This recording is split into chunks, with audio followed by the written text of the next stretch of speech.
Good evening and welcome back to further conversations on the Gospel of Luke. We are beginning into Luke chapter 18 this week. We're going to get part of the way through it, but we'll pick up on the rest of it next week.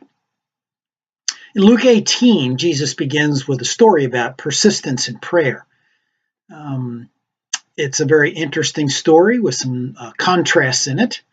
And Jesus starts telling this to tell us about the importance of praying and not giving up, or at least that's how Luke introduces the story for us. And we see a woman, probably a widow, who keeps going to this unjust judge and looking for justice against her adversary.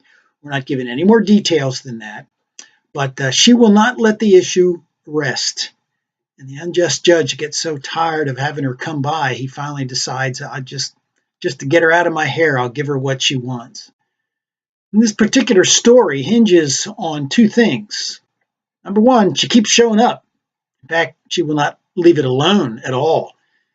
And number two, God really is not like the judge who only answers because the woman is annoying. She doesn't have anything to offer him, and she's probably alone. My guess is she can't afford a lawyer for herself, so he gives her what he wants. But God's not like that. That's the point that Jesus is trying to make. God will give us answers to our prayers quickly. And Jesus goes on to say the elect, the Christians, disciples, people who follow him, are crying out for justice. And he says they'll get that pretty quickly. Go back and read Psalm 123, verses 3 and 4, after you're through with this here, and you'll hear the psalmist cries out to God to have mercy on him and I guess all of them, the elect, the people of God. They've endured a lot of ridicule and contempt from the proud. So the psalmist is kind of expressing the same prayer that the woman does, or that Jesus, I think, wants us to do as well.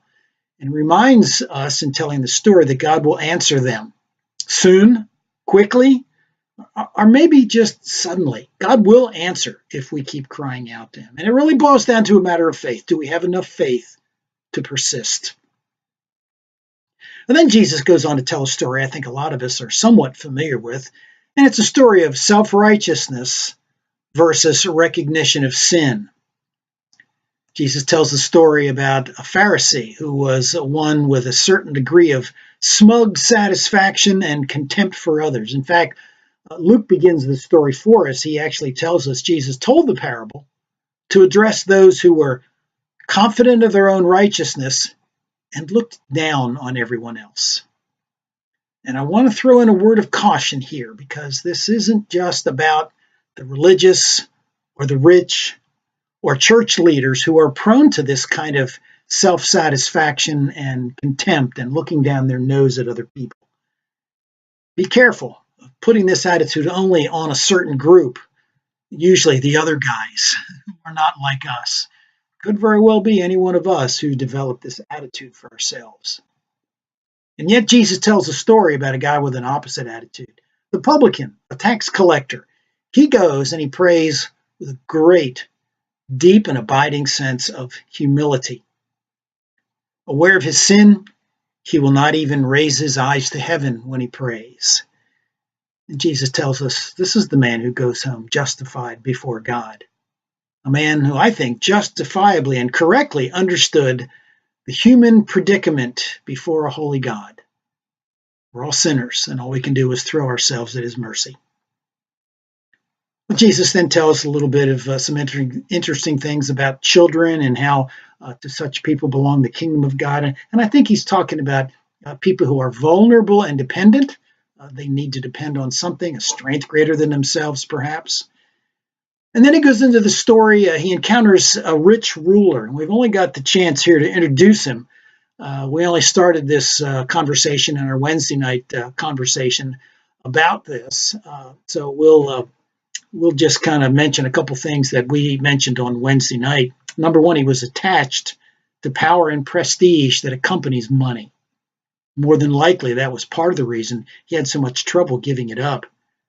I suspect, too, it might have made him feel kind of secure rather than vulnerable and dependent like the children Jesus mentioned in the very previous statement.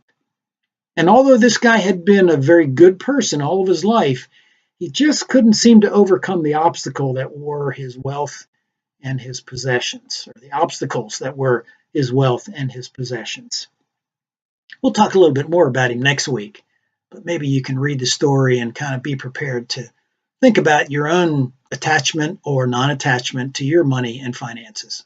Enjoy the conversation this week. Look forward to seeing you next week.